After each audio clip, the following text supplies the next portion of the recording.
relâche. Seigneur, c'est toi que nous voulons te voir, toi. Nous avons besoin de ta présence. Nous voulons te toucher, toi, être changé par toi.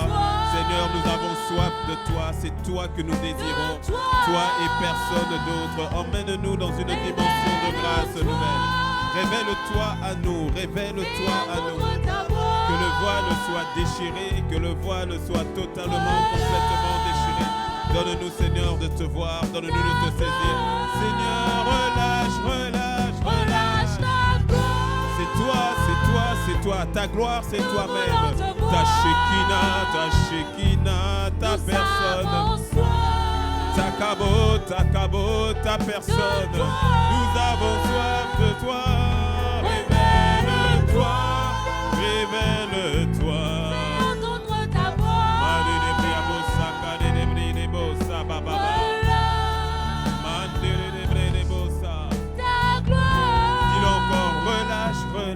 Relâche ta gloire. Seigneur, c'est toi que nous voulons. Nous voulons te voir. Que nos yeux s'ouvrent sur toi. Que nos yeux s'ouvrent sur toi. Et que tu te révèles à nous. Révèle-toi à nous là où nous ne te connaissions pas. Nous soupirons pour toi. Nous désirons que toi. Nous ne voulons que toi et toi seul. Relâche, Seigneur. Lève les mains, les yeux fermés. Père, relâche ta gloire. Donne-nous de te voir, donne-nous de t'entendre. Donne-nous, Seigneur, d'avoir la révélation de ta personne. C'est toi que nous voulons, c'est toi que nous désirons. C'est de toi dont nous avons besoin. Rien d'autre ni personne d'autre en dehors de toi. Nous nous attendons à toi, nous ne voulons que toi. Nous soupirons pour toi. Nous soupirons pour toi. Lève les mains, lève les mains.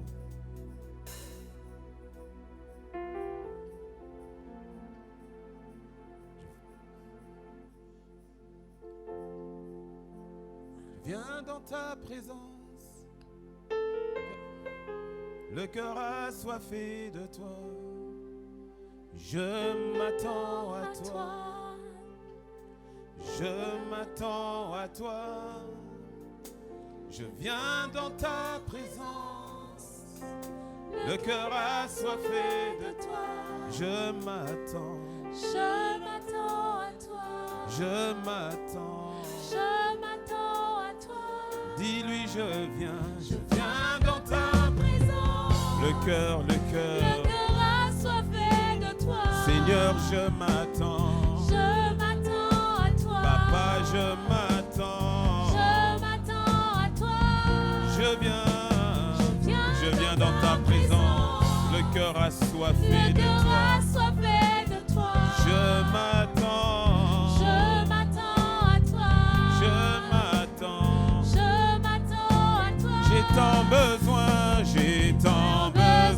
de toi, Père. De toi seul. De toi seul. J'ai besoin de toi. Oh, quelqu'un a besoin de toi. J'ai tant besoin de toi, Père. De toi seul. De toi J'ai besoin de toi. J'ai besoin de ta présence. J'ai besoin de ton concours. J'ai besoin de ton assistance. J'ai besoin de ta grâce. J'ai tant besoin de toi.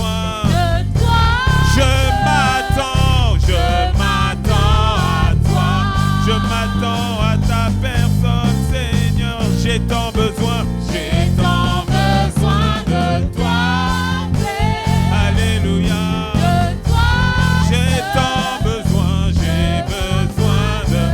J'ai besoin de la personne du Saint-Esprit dans ma vie. J'ai tant besoin de toi, Père. Alléluia. Oh, j'ai besoin de toi. Sans toi, je ne suis rien. Sans toi, je ne peux rien. J'ai besoin. J'ai tant besoin de toi. C'est un soupir.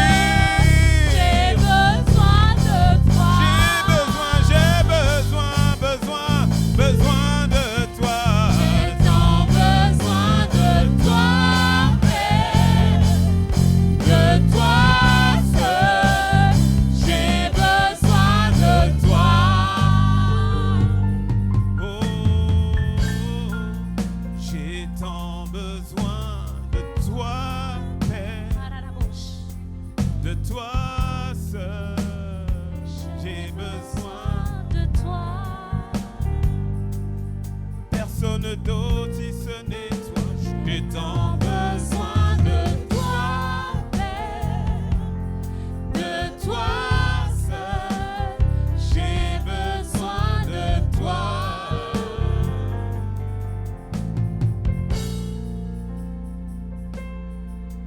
toi. J'ai besoin de toi.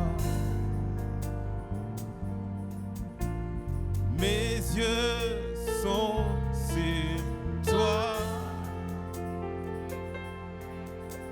Je m'attends à toi. J'ai besoin de toi. mes yeux sont sur toi. non pas sur un homme, non pas sur l'église. Je m'attends à toi.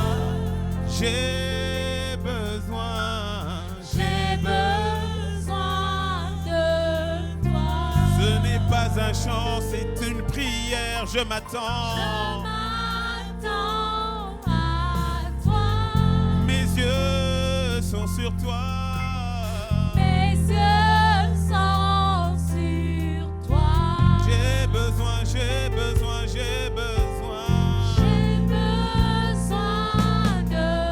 toi. Je ne veux que toi. Je m'attends à toi. Je ne veux que toi. Je ne veux que toi. Je m'attends, Seigneur. Je m'attends à toi. Je m'attends. Je m'attends à toi. Je m'attends à toi, Seigneur. Je m'attends à toi. Les mains levées, dis-lui, je m'attends. Je m'attends à toi. Je m'attends à toi. Je m'attends à toi. Je m'attends. Je m'attends à toi. Seigneur, nous nous attendons à toi. Seigneur, nous ne voulons que toi. Seigneur, nous ne désirons que toi. Seigneur, nous n'avons que toi. À qui d'autre si ce n'est toi? À qui d'autre? Nos yeux sont sur toi, nous nous regardons à toi. Nous nous attendons qu'à celui qui est l'auteur de notre salut, notre sozo, notre salut, la source de notre joie, notre rocher. À qui d'autre, vers qui d'autre tournerions-nous les regards si ce n'est toi? Toi et toi seul, nous t'aimons, nous t'aimons, nous t'aimons. Fais-nous grâce, Seigneur, de demeurer attachés à toi, en toutes circonstances, attachés à toi. Sois le sujet de notre foi, sois le sujet de notre espérance, sois le sujet de notre vie, sois la raison pour laquelle nous vivons. Seigneur, merci pour la grâce encore que tu répands dans le cœur de mon frère et de ma sœur. La grâce de demeurer attaché à toi, la grâce de te faire confiance, la grâce, Seigneur, de s'attacher à toi.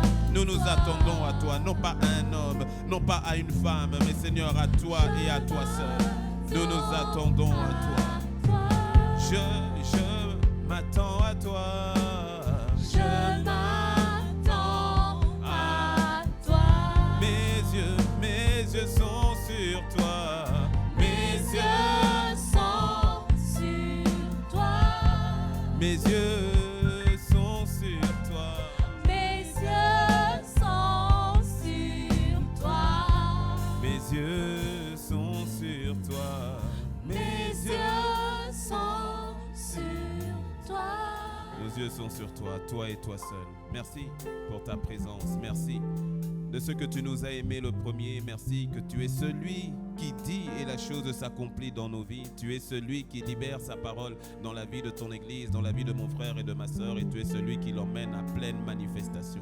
Seigneur, merci. Tu fais au-delà de ce que nous pourrions te demander ou prier, parce que c'est toi qui as déjà terminé notre vie avant même que nous la commencions. C'est pour cela nos yeux sont sur toi, non pas sur un homme, non pas sur une femme, non pas sur une église, un pasteur, un mari, un conjoint, une femme, des enfants ou des parents. Nos yeux sont sur toi, non pas sur le président ou l'économie ou les circonstances. Nos nos capacités, mais nos yeux sont sur toi, selon ta parole qui dit, ayons le regard fixé sur Jésus, l'auteur et le consommateur de notre foi. Tu es la source de notre foi, la source de notre force, la source de notre espérance, la source de notre énergie. Tu es celui qui fait toutes choses à merveille dans nos vies. C'est pour cela que nous gardons le regard sur toi. Notre vie, c'est toi. Notre foi, c'est toi. Notre raison d'exister, c'est toi. Tu fais toutes choses à merveille dans la vie de ma soeur, dans la vie de mon frère. Nous bénissons ton nom et nous te rendons louange, honneur, gloire, magnificence à toi et à toi seul.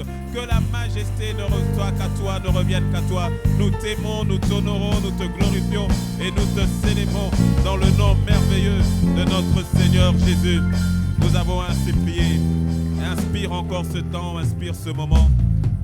Que ta grâce et ta puissance soient libérées, que je n'ai point à parler de toi, mais que tu sois celui qui parle au travers de l'instrument que je suis. Emmène-nous dans ta direction, emmène-nous Seigneur dans ta pensée parfaite.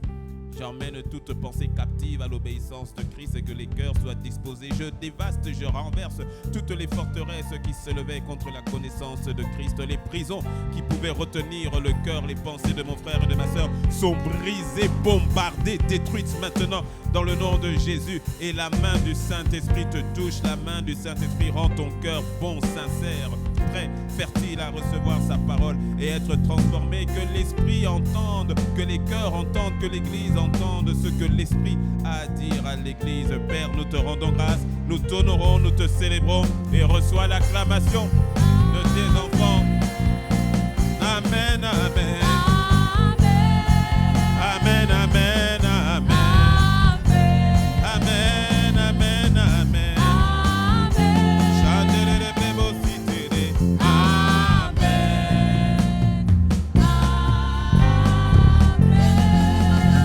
Alléluia. Gloire soit rendue au Seigneur. Dans le nom de Jésus, nous avons ainsi prié. Et que quelqu'un dise un bon Amen. Gloire à Dieu. Encore une fois, bienvenue pour ce temps de célébration de ce premier culte du mois de février, du 6 février 2022. Tu es la bonne personne au bon endroit au bon moment. Avant de t'asseoir, fais un sourire masqué à ton voisin et à ta voisine. Donne-lui un coup de coude, non pas sur le nez, mais sur le coude. Voilà, manifeste ta joie d'être avec dans la maison du Seigneur. Quelqu'un dit un bon Amen. Bon, je dis Amen pour toi parce que tu n'as pas dit Amen. Alors dis-moi un bon Amen.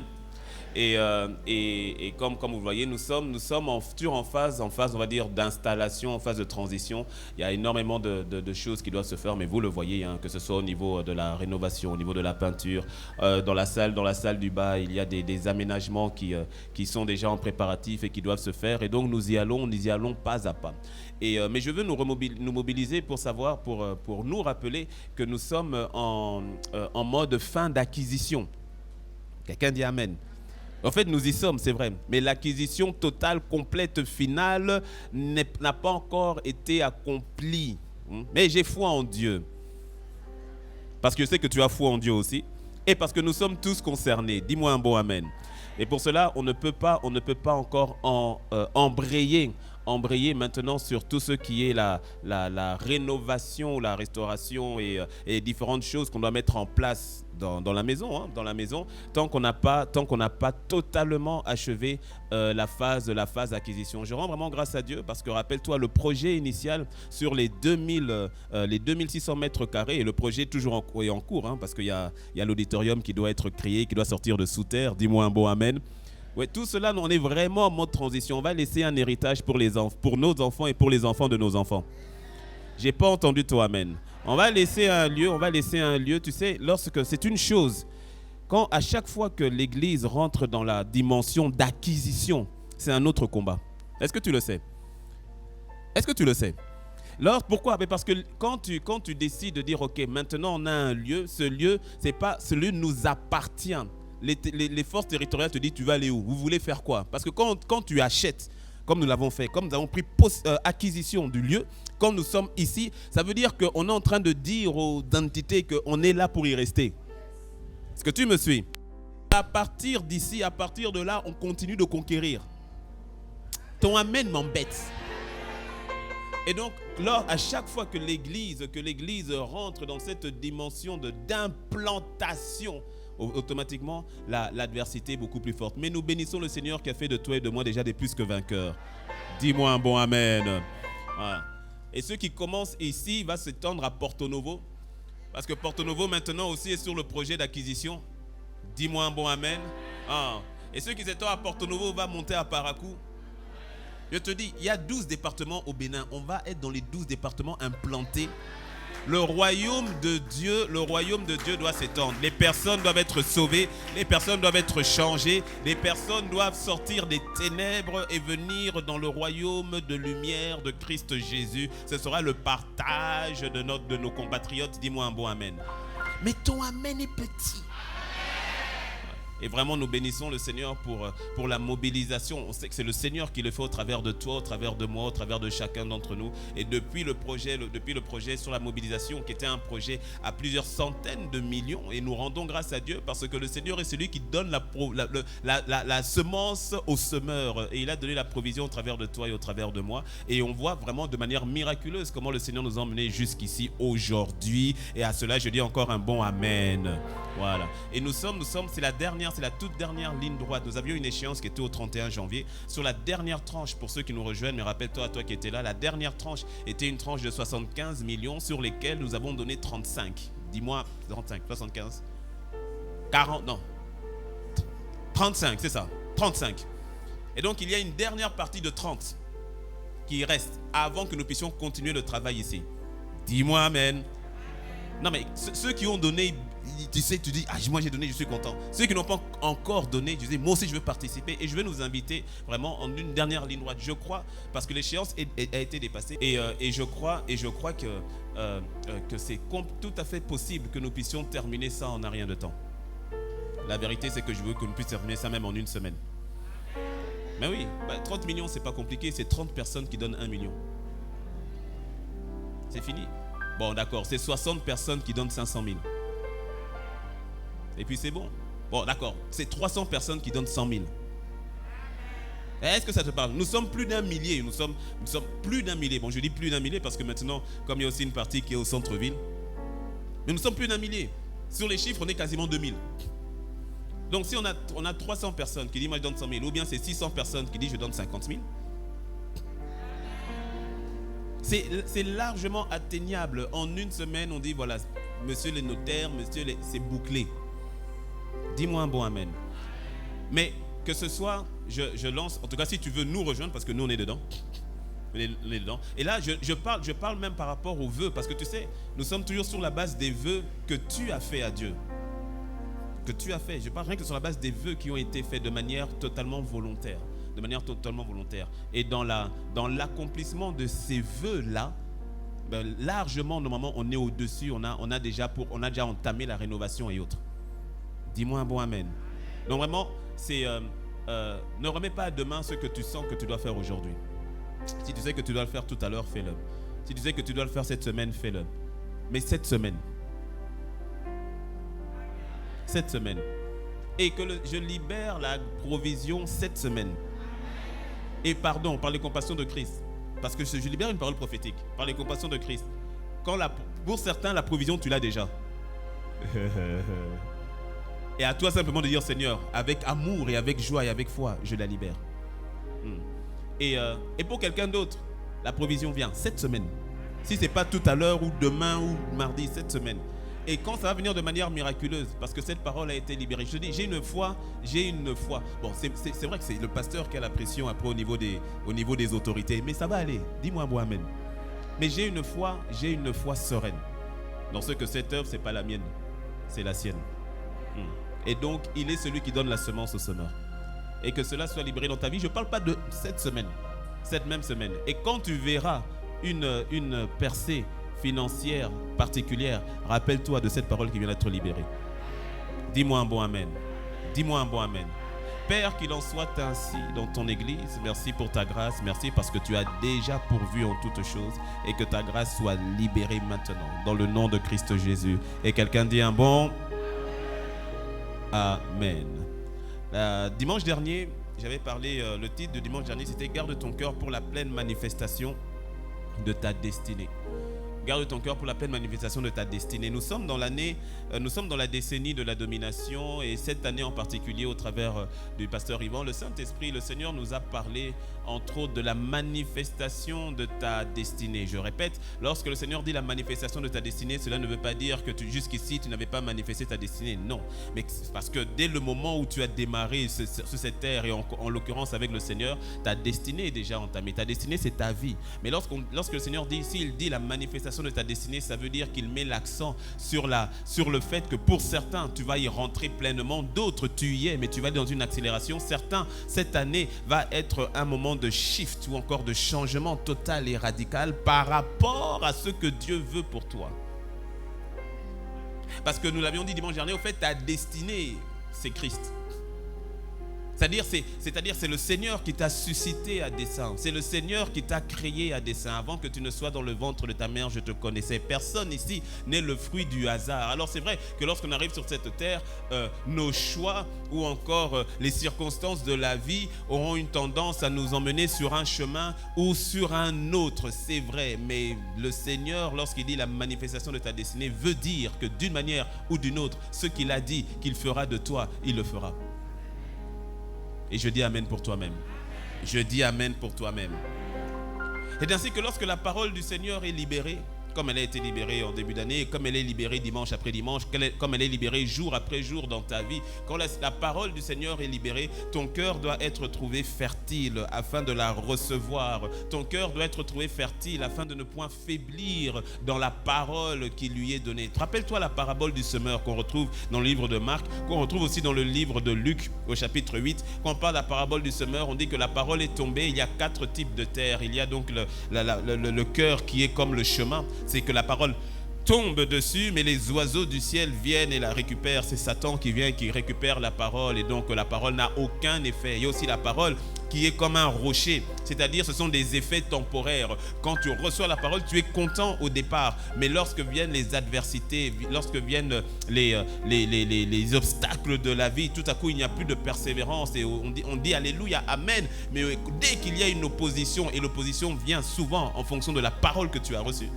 automatiquement on lâche prise. Ça, c'est le cœur qui reçoit la parole, mais avec une foi de courte durée, un cœur qui manque de persévérance. Et puis il y a aussi le cœur épineux, là où la parole tombe, mais elle est étouffée par les problèmes de la vie, par les soucis de la vie, ou bien par les plaisirs du monde. Et donc la parole, Dieu peut parler, mais tu n'entends pas, parce qu'il y a d'autres voix qui sont trop fortes, il y a d'autres voix qui étouffent. Il y a comment je vais manger demain, comment je vais m'en sortir demain, les inquiétudes, Seigneur, Eli, lama sabachthani, et il y a tout ça, c'est voilà, donc ça vient et ça étouffe, ou bien les plaisirs de la vie, les plaisirs du monde, la convoitise du monde qui te dit, mais depuis que je suis avec le Seigneur, j'ai l'impression que ma vie est tombée. Avant j'étais bien, et maintenant depuis que j'ai accepté Jésus, je ne comprends pas. Et donc tout ça, les convoitises, et donc c'est vrai que la parole, Dieu peut parler, mais on n'entend plus, elle est étouffée. Et puis il y a le cœur, le bon cœur. Et là, j'aime bien parce que Luc 8, verset 15 dit, ceux qui est tombé dans la bonne terre, ce sont ceux qui, ayant entendu la parole avec un cœur honnête et bon, alléluia, ayant entendu la parole avec un cœur honnête et bon, la retiennent. Avec un cœur honnête et bon. La disposition du cœur est tellement importante dans la manifestation des desseins de Dieu dans ta vie. Retiens-le. La disposition de ton cœur est capitale. Laissez le verset à l'écran. La disposition de ton cœur est capitale par rapport à la pleine manifestation de la parole de Dieu qui a été libérée dans ta vie. Je vais le dire encore autrement. La disposition de ton cœur va permettre ou pas à la parole de porter, de donner de son effet dans ta vie. Parce que le cœur, c'est comme la terre. Tu sais, le problème n'a jamais été dans la semence. C'est souvent dans la terre. C'est la terre qui reçoit et qui va laisser sortir les bienfaits de la semence qui est à l'intérieur. Et ça, c'est l'état de notre cœur, l'état de notre cœur, ayant entendu la parole avec un cœur qui est honnête. Un cœur qui est honnête, ça veut dire un cœur qui est vrai, c'est-à-dire un cœur qui ne se cache pas. Souvent, lorsque nous écoutons la parole, nous prenons, nous regardons autour de nous. J'espère qu'il est venu, parce que là, ça le concerne. Elle n'est pas là. Elle aurait dû entendre ça. Ou bien tu regardes ton mari, tu tapes un petit peu comme ça. Tu dis, j'espère que tu entends ce que le pasteur est en train de dire. Tu regardes ta femme, tu regardes seulement ta femme, tu fais, Non, avec un cœur honnête, ça veut dire que tu regardes à toi-même. Oh, dis-moi un bon amen. C'est que tu regardes à toi-même, tu pointes le doigt sur toi, tu dis Seigneur, cette parole me concerne. Tu ne laisses pas avoir un mur venir se dresser entre toi et la parole. Il y a souvent un mur de raisonnement. Quand le pasteur parle comme ça, il y a une voix aussi qui parle oui mais. Il y a toujours un oui mais pour moi c'est différent. Non, il n'y a pas de différence. Pour toi, la parole c'est pour toi, dis-moi un bon amen. Et puis oui, moi mon cas est un cas particulier. Il n'y a pas de cas particulier. La parole te touche, dis-moi un bon amen. Tu dis non, mais si le pasteur connaissait ma vie, ma situation, il ne dirait pas ça. Non, il n'y a pas de Dieu te parle, dis-moi un bon amen. C'est ça, un cœur qui est honnête. Un cœur qui est honnête. Et un cœur qui est bon. Un cœur qui est bon, on va le voir dans quelques instants. Un cœur qui est bon, c'est un cœur qui garde de bonnes pensées. C'est un cœur qui garde de bonnes dispositions. C'est un cœur qui ne...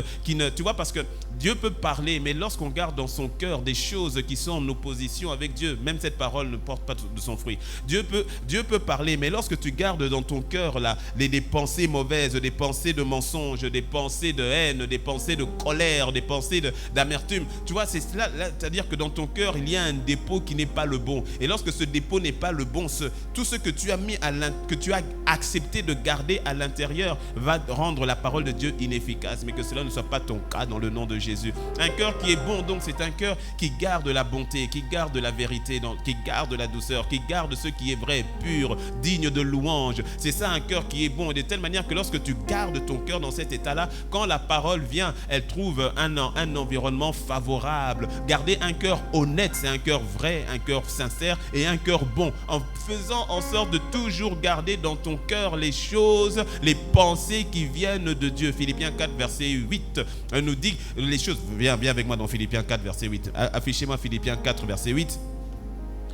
Philippiens 4 au verset 8 te dit au fait les pensées qui doivent demeurer dans ton cœur. Philippiens 4 au verset 8 nous dit: au reste frères, que tout ce qui est vrai, que tout ce qui est honorable, tout ce qui est juste, tout ce qui est pur, tout ce qui est aimable, tout ce qui mérite l'approbation, ce qui est vertueux et digne de louange, soit l'objet de vos pensées. Car lorsqu'on parle du cœur, on parle au fait aussi de tes pensées, ce qui se trame à l'intérieur de toi. Et donc tu vois ici tout ce qui est remettez au début, tu vois tout ce qui est cité. Donc ce qui est vrai, pas ce qui est faux. Donc que la fausseté ne soit pas, mais ce qui est vrai. Et ce qui est vrai est appuyé sur la vérité, tout ce qui est de la parole, ce qui est honorable. Lorsqu'on va dans tes pensées, lorsqu'on va dans ton cœur, on doit pouvoir y aller sans avoir peur de voir des choses bizarres.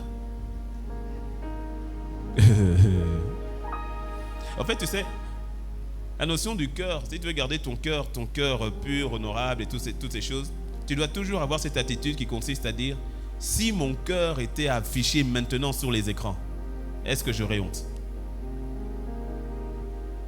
Et si maintenant les choses honteuses que tu ne voudrais pas voir affichées sur ton écran, ça veut dire que ce sont des choses que tu sais qui n'ont rien à faire dans ton cœur. Traite-les, vire-les, chasse-les, expose-les. Tu sais, lorsque je fais l'un exercice que je fais toujours pour garder mon cœur.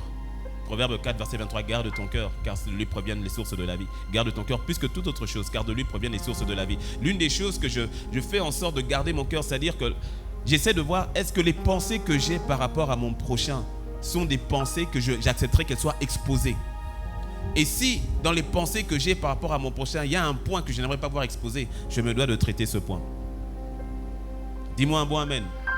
Ou encore, pour être dans notre environnement, c'est-à-dire quand je parle, que ce soit en public comme maintenant, ou que ce soit en privé, je parle comme si ma conversation pouvait être balancée sur les ondes. Et là maintenant je dis, est-ce qu'il y a des choses que je voudrais, que j'ai dit sur quelqu'un que j'ai eu un mauvais ton, que je ne voudrais pas qu'on entende? Ton voisin tout à coup baisse le visage, je ne comprends pas. Remettez Philippiens 4 verset 8. Que tout ce qui est donc, que tout ce qui est vrai, tout ce qui est honorable, tout ce qui est juste et qui est pur. Raison pour laquelle tu dois garder ton cœur, pour garder ton cœur pur, mais abstiens-toi de t'exposer à tout ce qui est impur. Afin de garder ton cœur pur, avec de bonnes pensées, avec de bonnes images, avec de bons sons. Abstiens-toi de t'exposer à tout ce qui est impur. Pourquoi? La qualité de ton cœur va déterminer la puissance libérée dans la parole que tu reçois. C'est ça mon point. Luc 8, revenons dans Luc 8 verset 15, on dit c'est ceux qui est tombé dans la bonne terre, ce sont ceux qui, ayant entendu la parole avec un cœur honnête, c'est toute une question de cœur, avec un cœur honnête et un cœur bon. Qu'est-ce qu'ils font? Ils la retiennent. Tu vois que les 3 premiers cas qu'on a vus, ils n'ont pas retenu la parole. Mais quand le cœur est bon et que le cœur est honnête, alors la parole est retenue. Et quelle est la conséquence? C'est que ça porte du fruit. On voit un changement, on voit une transformation. Tu vois la manifestation de ce que Dieu a dit. Tu vois la manifestation de ce que Dieu a annoncé. Et intéressant parce qu'il porte du fruit avec persévérance. Avec persévérance. Et c'est sur ce point-là que je veux m'appesantir aujourd'hui. Le titre du message, on reste dans la continuité, mais c'est garde ton cœur, toujours, hein, comme dimanche dernier, garde ton cœur disposé. Dis avec moi disposé. Garde ton cœur disposé à accomplir ta destinée. Ou j'aurais pu dire à accomplir sa destinée. C'est-à-dire la destinée que le Seigneur t'a donnée. Parce que ton cœur, c'est toi. Garde ton cœur disposé.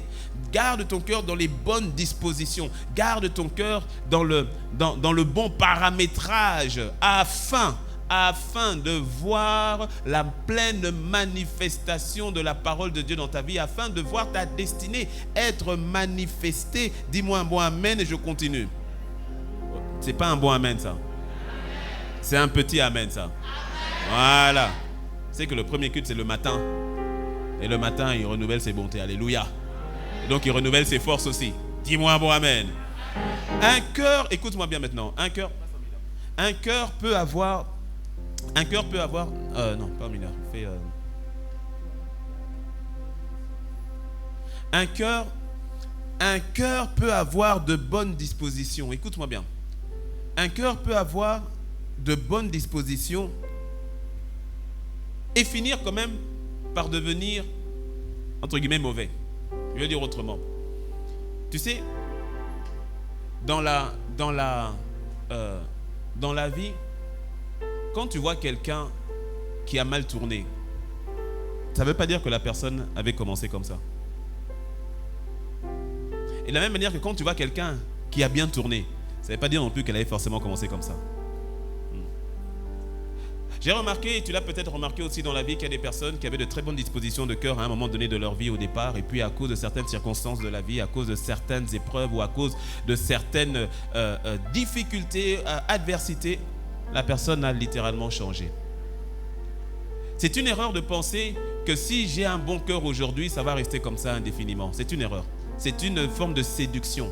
Parce que si tu ne te gardes pas, si tu ne gardes pas ton cœur, si tu ne te gardes pas dans la parole, tu risques d'être surpris de te voir en train de penser des pensées que jamais tu n'aurais pensé auparavant. Ça fait beaucoup de pensées, je sais. Tu risques d'être surpris. C'est ainsi que tu peux voir quelqu'un qui aimait tellement le Seigneur, qui craignait tellement Dieu, qui marchait avec Dieu, qui vivait Dieu, qui priait le Seigneur, qui l'aimait, mais vraiment un amour vrai, sincère, honnête, pur. Mais qui à un moment de sa vie, cet amour a comme disparu.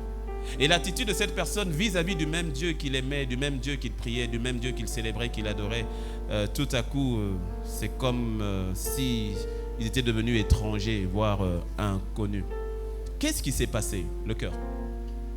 Je répète, c'est une erreur de penser qu'on est avec un bon cœur qu'on va garder ou on est avec un mauvais cœur qu'on va garder. Au fait, dans la vie, les gens évoluent. Et je prie que tu évolues toujours dans la bonne direction.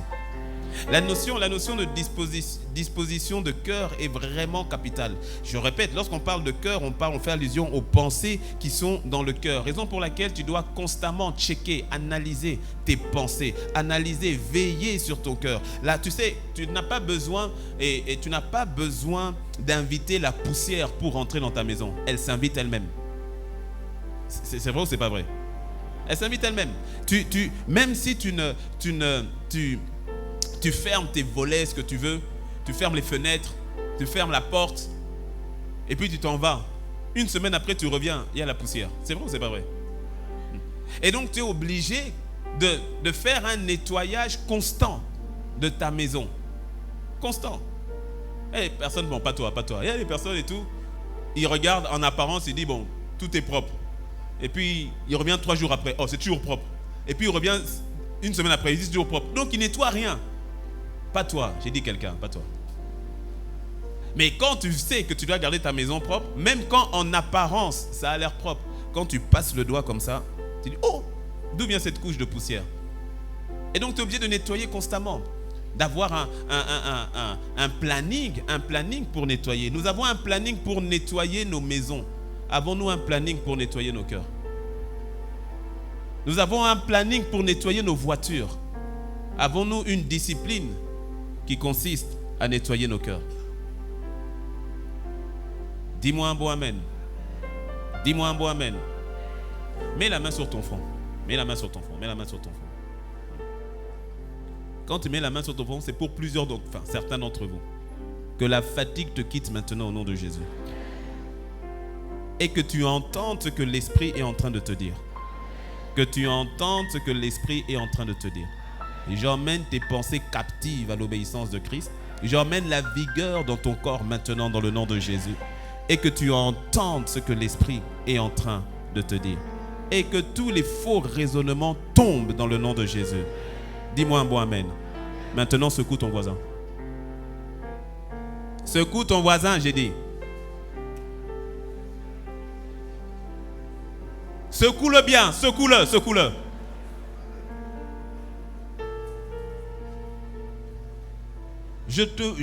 Ceux qui sont en bas, ils disent, oh, le pasteur ne me voit pas, mais ici, moi, je te vois.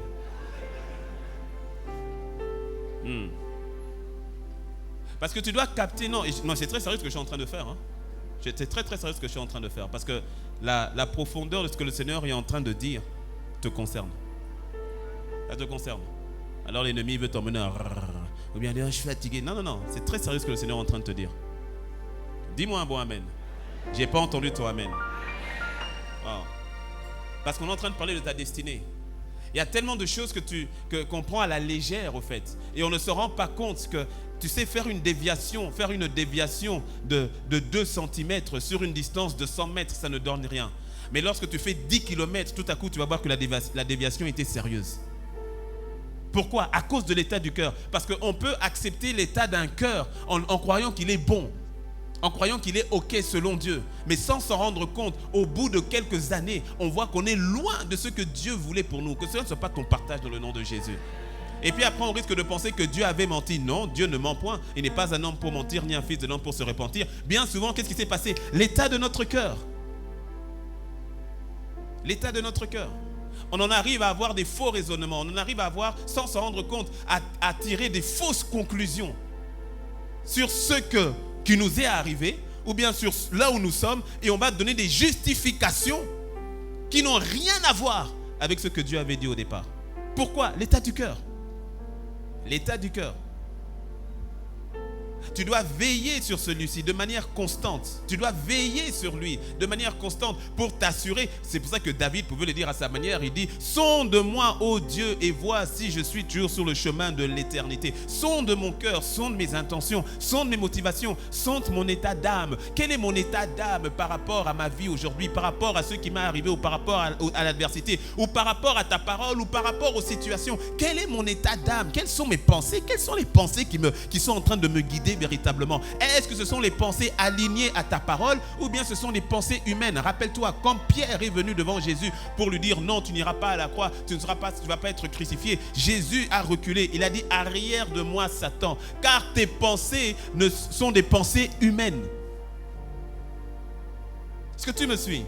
Il a repoussé, il a réprimé Pierre, il a réprimé Satan qui venait au travers de Pierre, qui venait avec des pensées qui n'étaient pas de Dieu, mais des pensées qui étaient des hommes, des pensées qui étaient humaines, et il venait contrecarrer les pensées divines avec des pensées humaines. Les pensées sont où? Dans le cœur.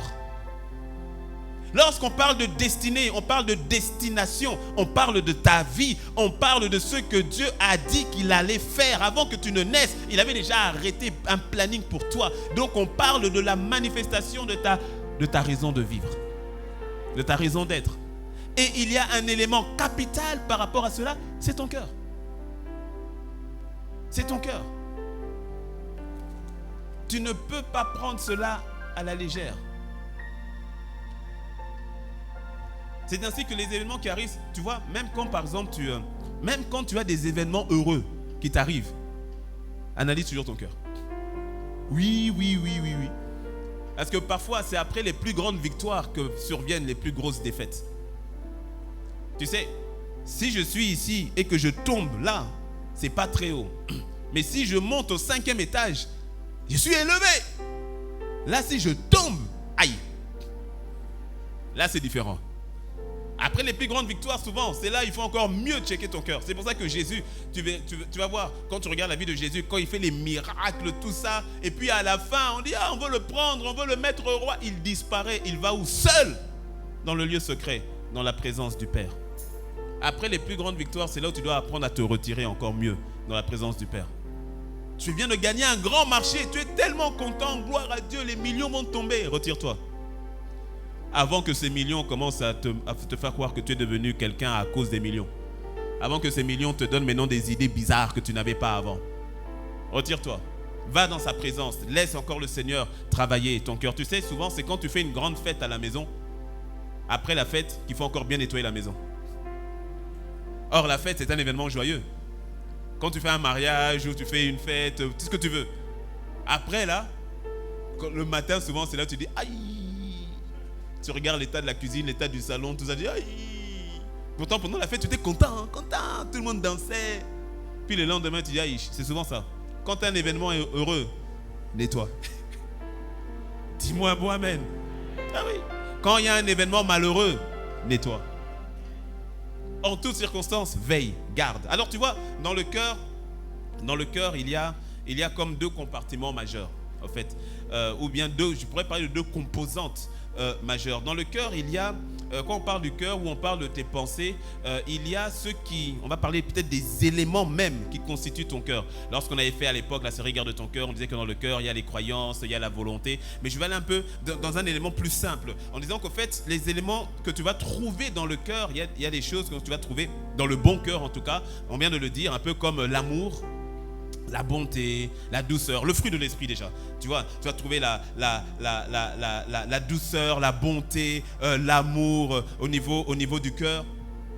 Et ces choses doivent être en opposition avec les mauvaises choses qu'on peut trouver dans le cœur. Quelles sont les mauvaises choses qu'on peut trouver dans le cœur? Tu peux y trouver l'égoïsme, le mensonge, la jalousie, la cupidité, l'impudicité ou encore, si tu veux, les œuvres manifestes de la chair. Ce sont des choses donc qu'on trouve dans le cœur et tu dois t'assurer, comme on l'a vu dans Philippiens 4 verset 8, que dans ton cœur soient trouvées les bonnes choses, les bonnes pensées, ce qui est pur, la pureté, ce qui est honorable, ce qui est juste. Donc que ton cœur regorge de bons éléments.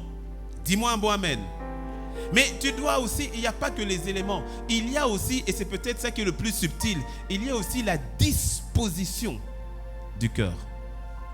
Pas que les éléments du cœur, mais la disposition du cœur. Lorsqu'on parle de la disposition de ton cœur, on va trouver des choses qui sont moins flagrantes et qu'on a tendance à minimiser, telles que l'attitude ou encore l'espérance, la persévérance, l'audace, la détermination, la foi, ou c'est encore une forme de dimension de foi. Et à la bonne disposition de cœur sont opposées les mauvaises dispositions de cœur qu'on a tendance à minimiser, telles que le découragement, le doute, l'amertume, le désespoir, le lâcher-prise, la fatalité. Et la disposition de cœur est beaucoup plus subtile. Pourquoi? Parce que parfois, ce ne sont pas des choses qu'on va directement appeler péché. On ne va pas appeler ça forcément péché. Parfois, le découragement, on va l'appeler comme la raison. La peur, on va l'appeler comme la sagesse. Ce sont des dispositions qui sont beaucoup plus subtiles. Et le fait de ne plus avoir d'audace, on va dire non, on devient modéré. Le fait de ne plus avoir de persévérance ou le fait de tomber dans une sorte de découragement, on ne va pas forcément appeler ça péché. Or, c'est une disposition de cœur qui est capitale pour la manifestation de ta destinée. Est-ce que tu sais que tu peux avoir un cœur bon, mais qui n'est plus bien disposé? Tu peux avoir un cœur bon, c'est-à-dire dans le sens où tu ne pêches plus, tu n'es plus dans l'impudicité, tu n'es plus dans le vol, dans le mensonge. Tu es quelqu'un de bien, tu fais ta prière, tu fais tes dévotions, tu viens à l'église, tu sers Dieu, il n'y a pas de problème. Mais la disposition de ton cœur n'y est plus. Il n'y a plus d'attente particulière vis-à-vis de Dieu. Il n'y a plus de foi ou d'audace particulière par rapport à ce que tu sais que Dieu a dit qu'il veut faire et qu'il peut faire dans ta vie. Donc, j'aime Dieu, je me garde de tout ce qui est mal. Mais la disposition de mon cœur, c'est bon. Je ferai le strict minimum. Il n'y a plus d'audace ou il n'y a plus d'attente particulière. Mais on peut se garder, on peut se garder avec un cœur bon. On veut plus le péché, non, je ne veux plus repartir là-bas. Mais quelque part, avec Dieu, c'est bon. Parce que de toute façon, Dieu est Dieu, donc tu ne vas pas contester que Dieu est Dieu. Tu ne vas pas contester, tu sais que Dieu est Dieu. Donc tu te dis, bon Seigneur, tu es Dieu, donc je sais, je vais pas aller sur ce terrain-là. Je sais que tu es Dieu.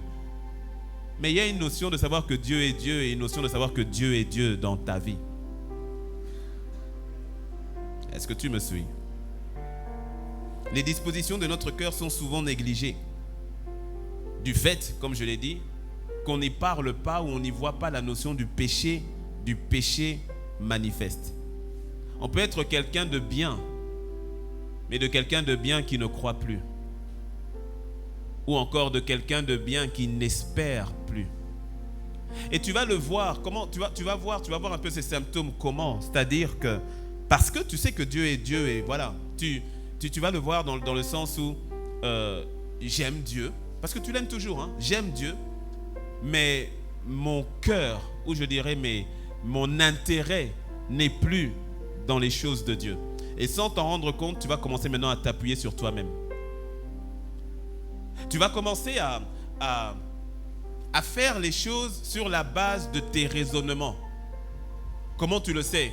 Mais tu ne consultes plus Dieu pour tes projets. Mais tu ne vas pas faire de mauvais projets. Tu ne vas pas faire quelque chose qui va être pour la honte. Non. Tu ne vas pas quelque chose dans le péché. Non. Tu vas bien faire les choses. Mais plus forcément avec Dieu. Tu vas faire les choses bien. Tu vas faire de bonnes choses. Tu vas faire le bien. Mais pas forcément le divin. Là, maintenant, ton silence, ta calmitude m'interpelle. Tu vas faire ce que tu sais qui doit se faire. Mais ça ne veut pas dire que le cœur de Dieu y est forcément. Et quelque part, tu dis, c'est pas si grave, tant que je ne pêche pas. Or, la destinée dont nous parlons, il s'agit de la volonté que Dieu a pour ta vie. Est-ce que tu commences à comprendre? La destinée dont Dieu parle, il s'agit de ce que Dieu avait prévu pour toi, de ce qu'il a prévu pour toi, de ce qu'il attend de toi, de ce qu'il veut faire, avec toi. Je répète, quelqu'un de bien, quelqu'un qui a un bon cœur, avec ce qu'on a dit, les bons éléments dans le cœur, peut être quand même, on arrive à être quelqu'un qui ne croit plus vraiment.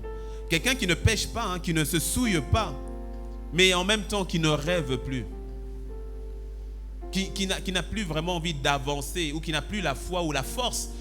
Parce que parfois c'est une question de force, qui simplement il n'a plus la force pour avancer avec Dieu.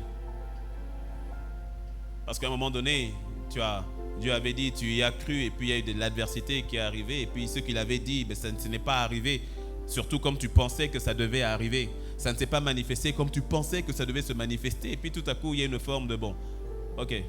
Je continue, je me garde, mais c'est plus pour autant que je vais continuer de rêver les rêves de Dieu. Alors, sans s'en rendre compte, on en arrive à se créer une autre destinée. Une destinée de réserve. C'est comme ça qu'on commence à se rappeler, quelles sont les études que j'avais faites déjà? Et puis on se dit, mais je peux peut-être retrouver un travail ou un boulot dans ces capacités-là. Et on se rappelle d'une proposition qui nous avait été faite en temps. Et puis on rappelle à la personne, mais tu sais, tu m'avais fait cette proposition, est-ce qu'il y a encore de la place? Sans s'en rendre compte, au fait, c'est pas que ces choses sont mauvaises. Est-ce que tu me suis? C'est pas que ces choses sont mauvaises, mais parfois ça dénote d'une disposition de cœur qui n'est plus. On ne rêve plus les rêves de Dieu. Parce que tu sais, quand tu sais que c'est un rêve de Dieu, c'est que ça te dépasse. C'est que ce n'est pas à ta portée. C'est que tu sais que tu as besoin de Dieu pour accomplir ce qu'il a dit qu'il allait faire. Mais tout à coup, on va prendre quelque chose qui devient à notre portée. On va se contenter de ce qui est accessible. On va se contenter de ce qui est faisable. Parce que tu sais, tout le monde dans la vie construit. Et il y a des constructions pour lesquelles tu n'as pas besoin de Christ. Tes capacités naturelles suffisent. Ton intelligence naturelle suffit pour faire cette œuvre-là. Aussi belle soit-elle, aussi honorable soit-elle. Mais l'édifice que Dieu construit est un édifice que seul lui peut construire au travers de toi, pour laquelle tu as besoin de lui pour construire cet édifice-là, pour lequel tu as besoin de lui pour construire l'édifice. Tu as besoin, tu vois, c'est ça. Et c'est ce type de destinée dont Dieu parle. C'est ce type de rêve dont Dieu parle. C'est ce type d'appel dont Dieu parle. Ce n'est pas l'appel que tu peux faire avec ta force naturelle, que tu peux faire avec ton diplôme naturel, que tu peux faire avec tes relations, tes ressources naturelles. Non, la destinée dont Dieu parle, c'est une destinée qui est divine, une destinée qui te dépasse, qui me dépasse, une destinée qui a un impact d'éternité, pour laquelle tu n'as besoin de Dieu. Je m'attends à toi. Le type de destinée où tu dis, Seigneur, je ne peux pas faire ça sans toi. Dès le moment où tu te retrouves en train de faire des choses sans Dieu, c'est peut-être que quelque part, la disposition de ton cœur par rapport au rêve de Dieu et à la destinée de Dieu a pris un coup. Et souvent, on se console ou on se séduit en disant, mais de toutes les manières, j'ai un cœur bon. Je l'ai dit, tu peux avoir un bon cœur, mais ce n'est pas pour autant que tu fais ce pourquoi Dieu t'a appelé. Que le cœur est disposé, que le cœur continue de rêver par rapport à ce que Dieu a dit. Or, le Seigneur a dit, c'est la manifestation de ta destinée. Il y a quelqu'un qui doit croire à nouveau. Il y a quelqu'un qui doit faire confiance à nouveau. Il y a quelqu'un qui doit s'appuyer sur Dieu à nouveau. Dis-moi un bon amen. Lorsque tu gardes de bonnes dispositions de cœur, alors tu avanceras avec Dieu. Tu vois, avoir un bon cœur, mais ne plus avoir les dispositions de cœur qu'il faut, c'est comme avoir une voiture avec un bon moteur, mais sans carburant. Ton moteur est en bon état, d'accord, mais il n'est pas chargé, il n'est pas alimenté. Il lui manque le carburant qui permet à la voiture d'avancer. Et parfois, les différents échecs qui nous atteignent, les différents échecs que nous connaissons vont toucher les dispositions de notre cœur. Que ce soit les circonstances extérieures ou les circonstances provoquées par toi-même. Il y a les circonstances qui sont provoquées par tes propres erreurs, les circonstances qui sont provoquées par tes propres manquements. Et puis il y a les circonstances qui te tombent dessus. Des choses que tu n'avais pas préparées et ça te tombe dessus. Tu vois, il y a la méchanceté que tu peux subir de la part des personnes, la méchanceté que tu peux subir de la part des frères, des sœurs, de la part des parents, de la part de ton mari, de la part de ta femme, de la part de tes enfants, de la part de tes collègues, de ton employeur, c'est-à-dire la méchanceté, la trahison, la mesquinerie, la duplicité, l'hypocrisie, les mauvaises paroles, autant de méchanceté, l'infidélité, les insultes, autant de méchanceté que tu peux subir de la part des autres sans t'en rendre compte. Si ton cœur n'est pas gardé, les dispositions de ton cœur changent. Et ces situations combinées avec les expériences négatives ou les circonstances difficiles externes de la vie affectent la disposition de notre cœur. Ça l'affecte automatiquement, directement.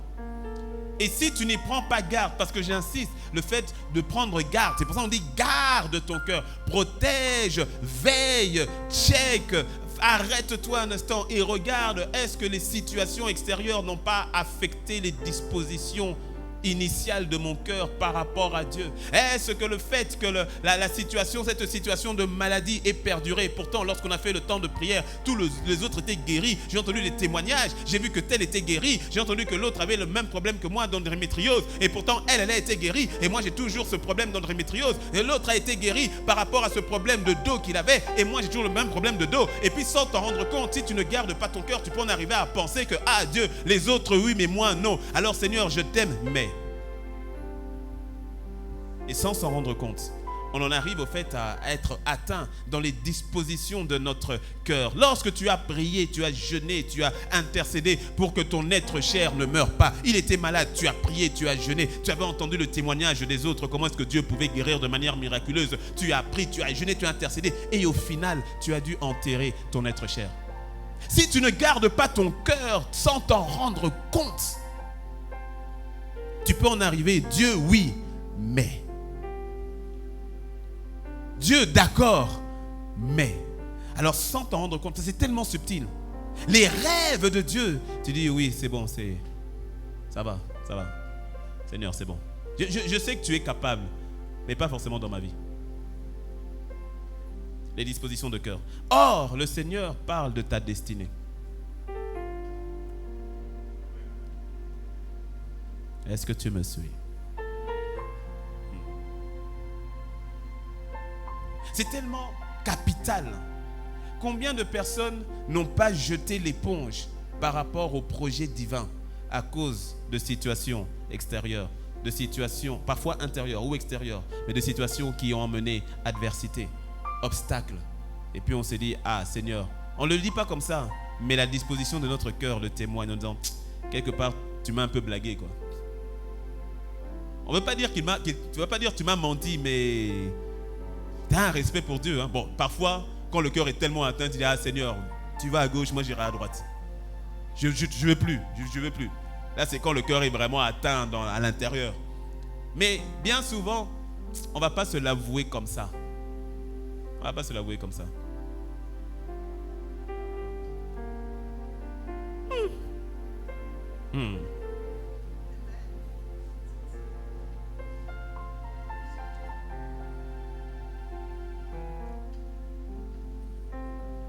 Je comprends pourquoi le Seigneur, je n'ai pas prévu de prêcher, il m'a dit, il faut que tu parles.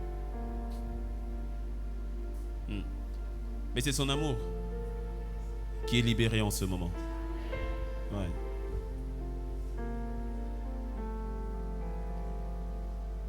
Si tes dispositions de cœur sont atteintes, c'est ta destinée qui en est paralysée. Mais qu'il n'en soit pas ainsi dans ta vie, dans le nom de Jésus. C'est pour cela que tu dois avoir, tu te rappelles, avec un cœur honnête, tu dois avoir l'honnêteté d'exposer la véritable disposition actuelle de ton cœur à la lumière de sa présence, à la lumière de sa parole. Parce que, laisse-moi te dire, le Seigneur connaît les dispositions de ton cœur. Il sait que tu as affecté. Quand tu as affecté, il le sait. Ne te mens pas à toi-même, parce que le Seigneur le sait. Le diable aussi le sait. Et toi aussi tu le sais. Donc tout le monde dans la partie est au courant. Et bien souvent, il se faut nous l'avouer nous-mêmes parfois quand même. Parce qu'on fait souvent une forme de déni. On se dit non, ça va. Et comme je l'ai dit, on se dit ça va parce que ouais, ma vie, moi je continue de prier le matin, je continue, je ne pêche pas, je fais ci. Ok, gloire à Dieu, si d'accord. D'autres, c'est plus flagrant parce que toi-même tu sais, Dieu là, bon, le dimanche c'est parce que c'est dimanche et tu es là, gloire à Dieu. Peut-être que quand même tu n'étais même pas censé arriver aujourd'hui, tu es arrivé, c'est le Seigneur qui a guidé tes pas. Alléluia.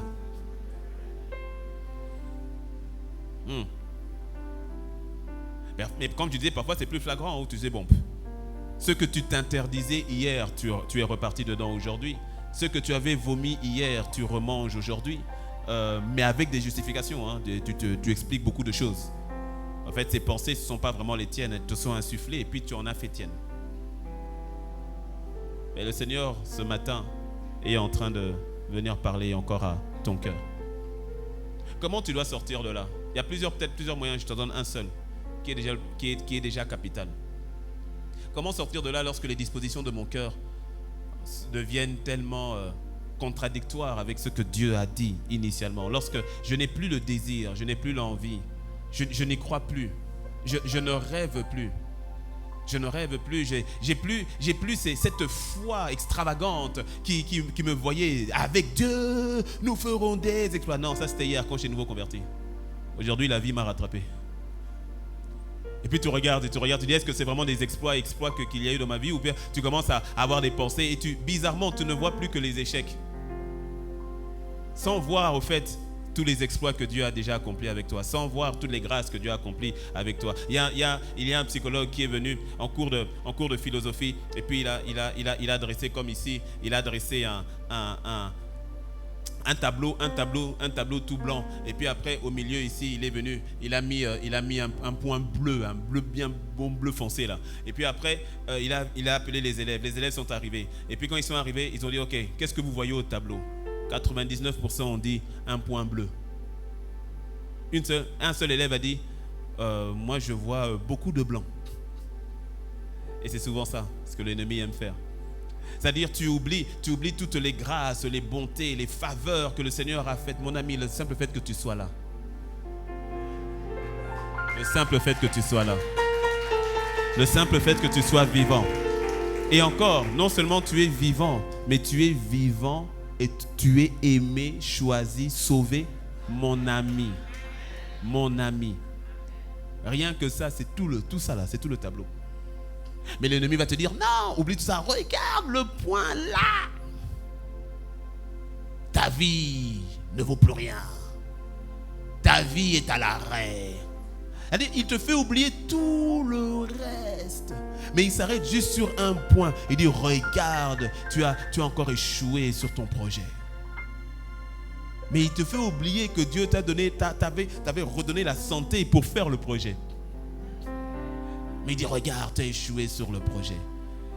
Il va te montrer, regarde comment ton ami là t'a mal parlé. Mais il oublie de te montrer que tu as 20 autres amis qui t'aiment. Mais il te montre juste sur un qui t'a mal parlé. Et toutes les paroles qu'il a dit, voilà.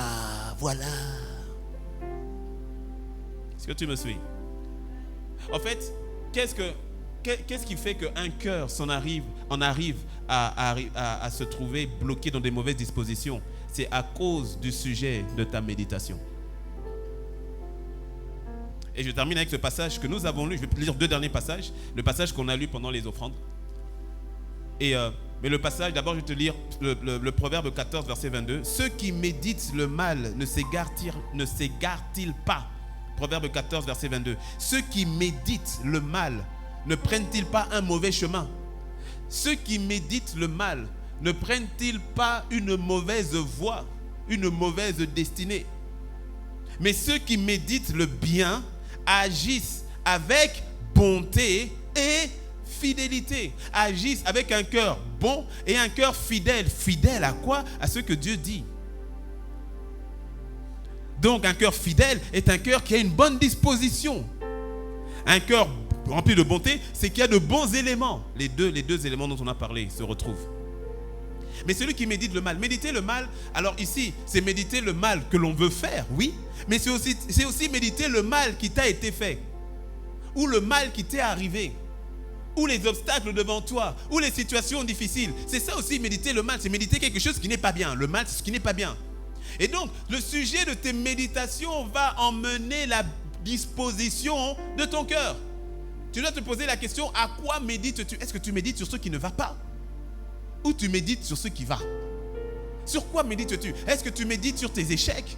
Tu médites sur les mauvaises paroles que tu as entendues, qu'il avait dit, que tu avais dit, que tu avais dit, que tu avais dit, que tu avais dit, que j'avais dit, qu'elle avait dit. Et tu te dis, mais comment est-ce qu'elle a pu dire que j'avais dit, qu'elle avait dit, qu'elle avait dit, que j'avais dit, qu'elle avait dit, alors qu'elle avait dit, qu'elle avait dit, que j'avais dit, que tu avais dit, qu'elle avait dit, qu'elle avait dit.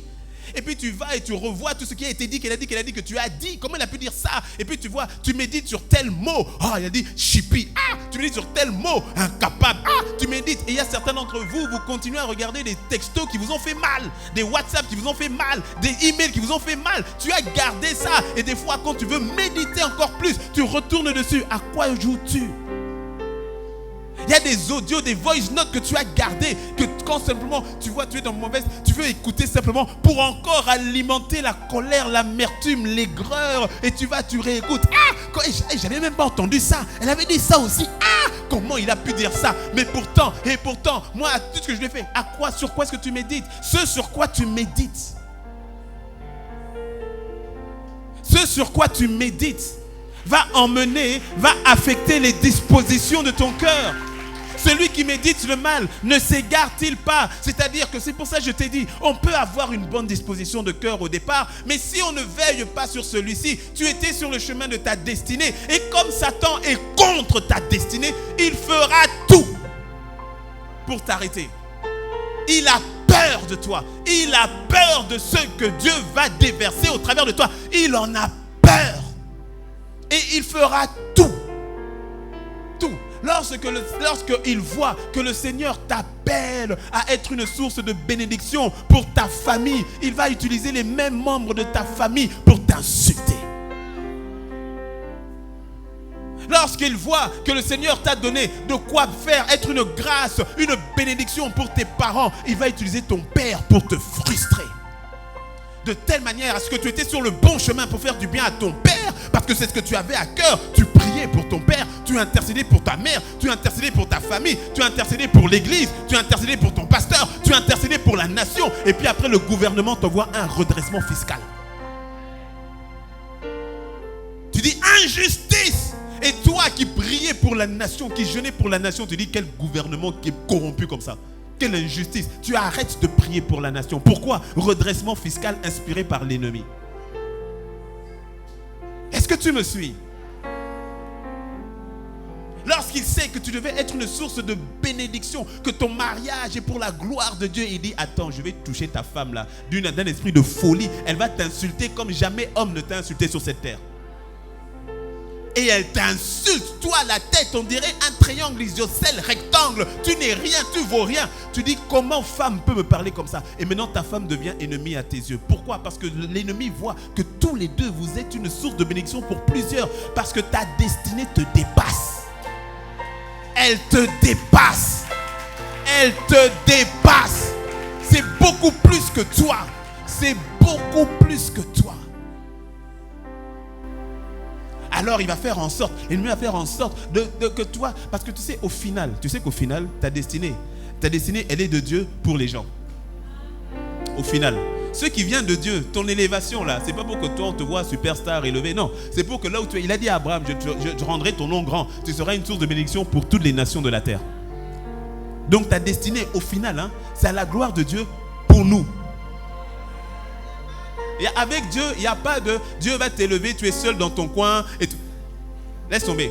C'est pour cela que tu peux reconnaître les dispositions de ton cœur lorsque tu es mal vis-à-vis des gens, lorsque tu n'aimes plus, lorsque tu es aigri, lorsqu'il y a l'amertume, lorsque maintenant il y a la distance. Tu dis ah non, moi de cette église je ne vais plus y rentrer. Pourquoi? Parce qu'on m'a mal parlé et tout cela. En fait, tu dois comprendre que quand ton cœur est blessé, moi ma famille là vraiment, ils n'ont qu'à mourir en enfer là-bas. De toute façon, moi j'ai déjà parlé, ils n'ont qu'à se gérer là-bas. Moi, je suis sauvé, alléluia, gloire à Dieu pour moi-même. Lorsque tu sais que tu commences à avoir ce type de pensée et autres, c'est que tu as été affecté. Parce que bien souvent, le Seigneur veut t'utiliser pour ces mêmes personnes-là. Va poser la question à Joseph. Va poser la question à Moïse. Va poser la question à Jésus. Va poser la question à Paul. Va poser la question. Est-ce que tu me suis? Ta destinée, attachée à Dieu, au final, est pour le bien-être et le salut des autres. Alors sur quoi médites-tu? Tu dois décider non pas de méditer sur le mal, mais de méditer sur le bien. Afin que, tu ne perdes pas de vue qui est Dieu pour toi.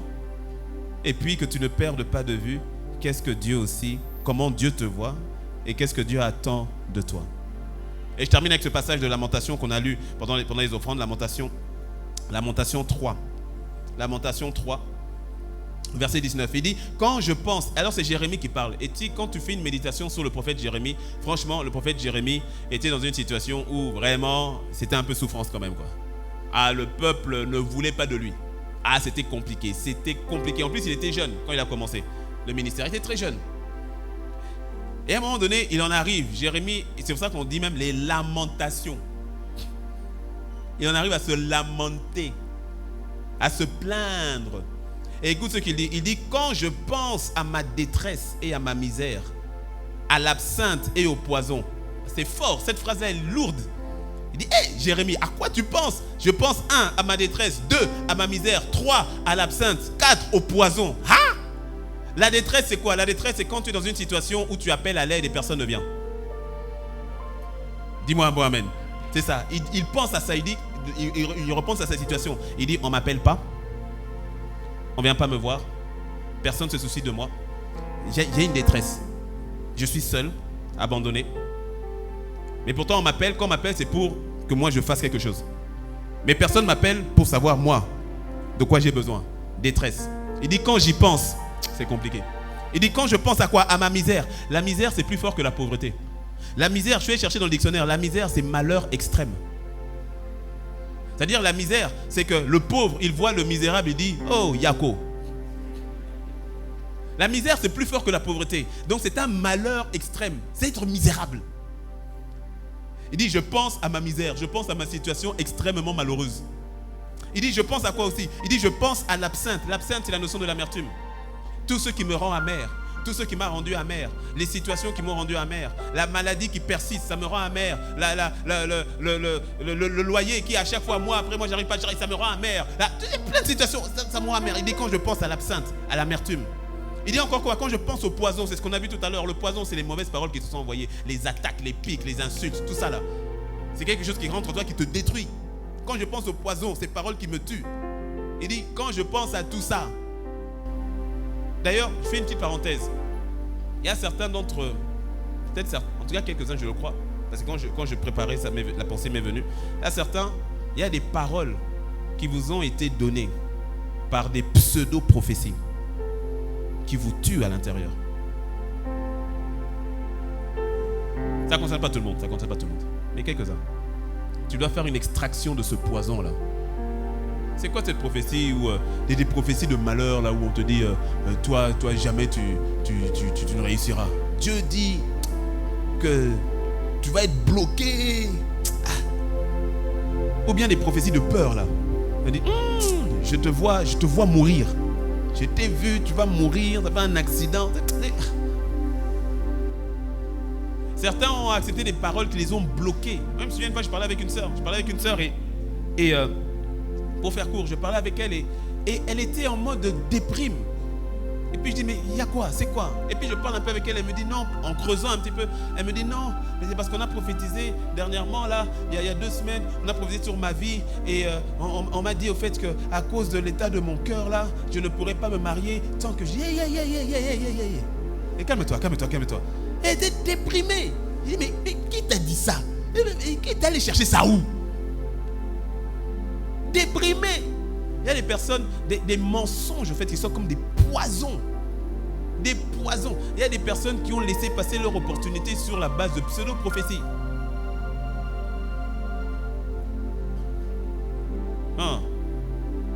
Personne à qui on a dit, tu vas aller au Canada, Canaan. Je te vois au Canada. Tu as tellement regardé, c'est-à-dire tu as eu des opportunités à Cotonou. Tu as dit non, Canada.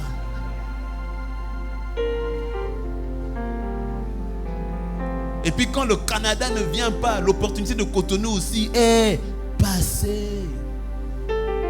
Maintenant tu deviens amer. Non, quand c'est comme ça, et l'humilité, reviens devant le Seigneur. Et l'humilité de dire, Seigneur, j'ai laissé dans mon cœur ce qui n'était pas de toi. Sois humble, sois humble. Il est en train de penser, Jérémie pense à tout ça. Il pense à ces 4 choses. Donc tout ce qu'on a vu, la détresse, la misère, l'absinthe, le poison. Verset 20, il dit, quand mon âme, écoute, il dit, quand mon âme s'en souvient. Ça veut dire qu'il pense à ces choses. Et puis quand il s'en souvient, ça veut dire qu'il repense à ces mêmes choses. Il se souvient. Tu sais, tu as déjà remarqué que tu peux être bien comme ça et puis il y a une pensée qui te passe d'une situation et tout à coup toute ta joie est partie. Lorsque tu acceptes cette pensée, lorsque tu t'arrêtes sur celle-ci, c'est ainsi que il y a des personnes, c'est compliqué même d'avoir des temps de réjouissance avec eux. Parce que vous êtes ensemble, vous rigolez bien. Et puis en 1 seconde, la personne ne rigole plus. Pourquoi? Elle vient de repenser à... Et puis l'atmosphère est gâtée en même temps. Elle rit plus, elle ne parle plus, elle est dans son coin, elle repense à ce que maman lui avait dit en 1926. Quand son âme s'en souvient, qu'est-ce qu'il dit Quand mon âme s'en souvient, mon âme, qu'est-ce qui devient? Elle est abattue. Elle est abattue au-dedans de moi. Quand tu repenses à ce qu'on t'a dit, quand tu repenses aux critiques, quand tu repenses au mal qui t'a été fait, quand tu repenses à l'abus qui a été fait, quand tu repenses à l'infidélité qui t'a été faite, quand tu repenses aux injures qui t'ont été faites, quand tu repenses à la manière dont on t'a viré alors que c'était pas toi qui avais fait, mais on a dit que c'était toi et on t'a viré toi. Quand tu repenses à la manière dont on t'a emmené en prison alors que c'est pas toi qui avais fait, mais on t'a emmené au commissariat. Quand tu repenses, il y a tellement de choses. Quand tu y repenses, après l'âme elle est abattue. Or, une âme abattue ne veut pas recevoir ce que Dieu a donné. Parce que tu es abattu, c'est pas que Dieu ne donne pas, c'est que même quand il donne, tu ne reçois plus. Mais maintenant, regarde ce qu'il a décidé de faire et c'est ce que tu dois faire. Écoute, verset 21, il dit, voici ce que je veux repasser en mon cœur. Virgule, ce qui me donnera de l'espérance. Waouh. Il dit, voici ce que je veux repasser dans mon cœur. Accorde-moi encore 5 minutes parce que là, le Seigneur est en train de parler maintenant au cœur de quelqu'un. Il dit, voici ce que je veux repasser. C'est magnifique parce que Jérémie dit, je prends une décision. Prends une décision ce matin. Quelqu'un doit prendre une décision ce matin. Il dit, voici ce que je veux repasser. Il n'a pas dit quelqu'un d'autre va repasser ça pour moi. Pas quelqu'un d'autre, il dit c'est ce que je choisis de faire. Voici la décision que je prends. Voici ce que je veux repasser en mon cœur. Et puis il n'a pas dit, voici ce que je veux passer. Il a dit, voici ce que je veux repasser, c'est-à-dire passer à nouveau. Et j'aime bien parce que tu vois, quand Jérémie écrit cela, il n'y a pas encore de fer à repasser. Mais nous en avons. Et tu vois comment fonctionne le fer à repasser. Le fer à repasser consiste à passer plusieurs fois jusqu'à ce que tout devienne lisse. Tu passes, tu repasses. Tu passes et tu repasses. Et tu passes. Pourquoi tu repasses? Parce que ce n'est pas encore lisse. Et quand tu passes, et tu repasses encore. Et aujourd'hui, avec les fers à vapeur, tu mets la vapeur qu'il faut pour repasser une bonne fois. La vapeur du Saint-Esprit, la chaleur du Saint-Esprit, par le Saint-Esprit. Tu vois, quand tu passes, le premier coup, le fer à vapeur, déjà, présence de Dieu, manifestation de Dieu. Quand tu passes déjà, c'est quasiment déjà presque lisse. Et puis tu repasses encore, c'est parfaitement lisse. Voici ce que je repasserai dans mon cœur. Je choisis de regarder à tout ce qui est, et pas simplement au point compliqué, mais regarde, je veux regarder tout le reste. Voici ce que je repasserai en mon cœur, ce que je décide, ce que je veux repasser en mon cœur. Pourquoi? Ce qui me donnera l'espérance, ce qui me permettra de continuer d'avancer, de continuer de marcher. Ou sur le chemin de quoi? Ma destinée. Adversité ou pas, je repasse dans mon cœur les bontés de Dieu, la grâce de Dieu, la fidélité de Dieu. Quand il y a une adversité, je dis celle-ci ne m'arrêtera pas. Pourquoi? Parce que Dieu n'a pas terminé avec moi. Dieu ne s'est pas arrêté avec moi. Donc je choisis de passer, de repasser, de passer, de repasser, afin que j'ai une nouvelle espérance. Car je connais les projets que j'ai formés sur vous, dit le Seigneur, projets de paix et non de malheur, afin de vous donner un avenir et une espérance.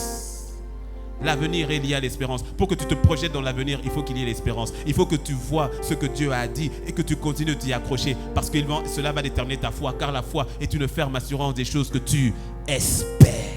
Ce que tu espères, c'est ce que tu vois. Lorsque ton cœur demeure attaché à ce que Dieu dit, aux promesses de Dieu, à la personne de Dieu, à l'intégrité de Dieu, c'est ce que Jérémie a décidé de faire. Il dit, je veux repasser en mon cœur ce qui me donnera de l'espérance. Verset 22, les bontés de l'Éternel, les bontés de l'Éternel. Tu veux garder ton cœur bon, arrête-toi sur les bontés de Dieu. Les bontés de l'Éternel ne sont pas épuisées. C'est épuisé, c'est-à-dire quelque chose qui avait en quantité et qui n'est plus. C'est-à-dire que les bontés de Dieu, parce que tu sais, quand quelqu'un te fait du bien, en général, la personne te fait du bien. Si je viens et je te donne, en sortant là, tu vois, je te donne, tiens, les clés, une voiture, je viens de te faire du bien. Et tu dis, ah, vraiment le bien que tu m'as fait. Mais tu vois, c'est comme un amont ou quelque chose de fort qui t'a été donné. Et tu te dis, maintenant, je viens d'épuiser les bontés de mon frère, là, du pasteur, dans la qualité de la voiture qu'il vient de me donner. Et tu ne t'attends pas à ce que demain je vienne te donner une moto ou te donner un avion, parce que tu dis ça déjà c'est beaucoup. Mais maintenant Dieu te dit au fait ces bontés ne sont pas épuisées. C'est-à-dire quand il a fait énormément hier, demain il faut encore plus. Ces bontés ne sont pas épuisées. C'est-à-dire quand il t'a relevé hier, il te relève encore demain. Ses bontés ne sont pas épuisées. Et ses compassions ne sont pas à leur terme. À leur terme, ça veut dire que maintenant, c'est fini. Là, maintenant, j'ai eu compassion de toi une fois. Maintenant, c'est fini. Tu as mal agi une fois, je t'ai pardonné une fois. Maintenant, c'est fini. Ça, c'est les hommes, pas Dieu. Il a compassion de toi hier. Il a compassion de toi aujourd'hui. Il a compassion de toi encore demain. Ces compassions ne sont pas à leur terme. C'est-à-dire, même quand j'ai mal agi, parce que je t'ai dit, des fois, les situations de notre cœur, c'est à cause de nos mauvaises actions à nous-mêmes. Parce qu'on a péché, parce qu'on est tombé, parce qu'on a désobéi, parce qu'on a mal fait. On a tendance à dire, c'est fini. Dieu a arrêté ses compassions. Il me dit de te dire que ces compassions ne sont pas à leur terme. Ces bontés ne sont pas épuisées. En d'autres termes, regarde, parce qu'il faut qu'on termine, mais regarde ce qu'il dit. Il dit au verset 23, elles se renouvellent. C'est-à-dire, c'est à nouveau. C'est une nouveauté nouvelle. Elles se renouvellent. Pas chaque mois, pas chaque année, chaque matin. Tu t'es levé ce matin avec des compassions nouvelles. Tu t'es levé ce matin avec une bonté nouvelle. Tu t'es levé ce matin et Dieu a dit, je n'ai pas terminé avec toi. Tu dois y croire encore. Tu dois y croire encore. Tu dois y croire encore. Repasse dans ton cœur mes bontés. Repasse dans ton cœur mes paroles. Repasse dans ton cœur mes promesses. Repasse dans ton cœur ce que j'ai dit. Ne laisse pas une situation éphémère venir géopardiser une situation éternelle. Dis-moi un bon amen. Repasse dans ton cœur. Choisis de dire, Seigneur, c'est vrai, les dispositions de mon cœur n'étaient plus. C'est vrai, je n'y croyais plus. Je ne désirais même plus. Je ne voulais plus. Alors oui, je me suis peut-être gardé à toi. Je ne voulais plus être dans le péché, c'est vrai. Je ne voulais plus faire les mauvaises choses, c'est vrai. Mais la vérité, c'est que je n'y croyais plus vraiment. Je ne voulais plus te servir comme je voulais te servir. Je ne voulais plus faire ces grandes choses que tu m'as dit de faire. Je ne voulais plus avoir la foi dans ce que tu m'as dit. Je voulais simplement me contenter de moi, d'être quelqu'un de bien, de gentil, avoir mon travail, avoir mon mari, ma femme, mes enfants et tout cela, mais je ne voyais plus au-delà. Je me suis arrêté simplement à des choses qui étaient à ma portée. Je ne voulais plus, Seigneur, le surnaturel. Je ne voulais plus, Seigneur, la grâce, parce que j'avais été touché. J'ai été déçu. Tu dois lui dire, j'avais été déçu par toi. J'ai cru que tu m'avais abandonné. J'ai cru que tu m'avais lâché. J'ai cru que tu m'avais rejeté, peut-être à cause de mes fautes ou parce que je n'ai pas vu ce que tu as dit que tu allais faire. Mais si il a dit manifestation de ta destinée, ça veut dire que le Seigneur n'a pas oublié, le Seigneur n'a pas menti, le Seigneur n'a pas rejeté. Il te dit, ma fille, relève-toi à nouveau. Aie confiance à nouveau. Repasse. Mes bontés ne sont pas épuisées. Mes compassions ne sont pas à leur terme. Lève-toi avec moi et lève les mains. Ces bontés ne sont pas épuisées. Ces compassions ne sont pas à leur terme. Ce que le Seigneur a dit, qu'il a dit, il le dit et il le fait. Mais il y a un cœur qui doit revenir. Il y a un cœur qui doit dire, Seigneur, je veux y croire à nouveau. Peu importe ce qui est arrivé. Peu importe. Des fois, tu comprends ce qui est arrivé. Des fois, tu ne comprends pas pourquoi c'est arrivé. Parfois, tu dis, c'est ma faute et c'est vrai. Parfois, tu dis, c'est même pas ma faute et c'est toujours vrai. Mais quoi qu'il en soit, le Seigneur, lui, n'a pas abandonné. Il n'a pas lâché prise. Mais ne laisse pas ton âme être dans une forme d'abattement. Ne laisse pas ton âme être dans une forme de découragement. Ne laisse pas ton âme être dans une forme de lâcher prise. Il faut que tu espères encore. Il faut que tu y crois encore. Sa destinée est vraie. Sa destinée pour ta vie est vraie. Sa destinée pour ta vie est vraie. Et ta destinée te dépasse. Tu n'as pas idée du nombre de personnes qui en dépendent. Tu n'as pas idée du nombre de personnes qui soupirent après ta foi, qui soupirent après ta foi en Dieu. Du nombre de personnes qui ont besoin de te voir, qui ont besoin de te voir, qui ont besoin de te voir y croire. Ne rabaisse pas les dispositions de ton cœur au naturel. Ne rabaisse pas les dispositions de ton cœur à ce que tu sais que tu peux faire sans Dieu. Il faut que tu y crois encore. Il faut que tu lui fasses confiance encore. Il faut que tu t'appuies sur lui encore. Il faut que tu te reconnectes à la destinée divine encore. Il faut que tu te reconnectes à ces exploits que Dieu t'a montrés dans ton cœur. Il faut que tu te reconnectes à la pensée divine. Tu es peut-être reparti dans une forme d'activisme, dans une forme de travail. Et ce n'est pas que tu fais quelque chose de mal, mais c'est simplement que tu dis, Seigneur, ce que tu avais dit, bon, écoute, on va mettre ça simplement de côté. Mais je serai quelqu'un de bien. Je serai quelqu'un de bon. Je serai quelqu'un de gentil. Il n'y a pas de problème, mais il s'agit de l'espérance, de la grâce et de la destinée, de l'appel que le Seigneur a sur ta vie. Tu dois garder les bonnes dispositions de cœur afin d'y croire à nouveau. Pierre, lorsque Pierre avait déçu le Seigneur, disons que lorsque Pierre avait renié, le Seigneur n'a jamais dit qu'il était déçu, mais lorsque Pierre a renié le Seigneur, Pierre en a décidé à dire, je ne serai plus un pêcheur d'hommes, je vais redevenir un pêcheur de poissons. Les dispositions de son cœur n'étaient plus. Il avait été affecté par sa propre incapacité à faire ce que Dieu lui demandait de faire. Tu dois y croire à nouveau. Tu dois y croire à nouveau. Ne laisse pas les situations difficiles venir te faire sortir de la volonté parfaite de Dieu pour ta vie.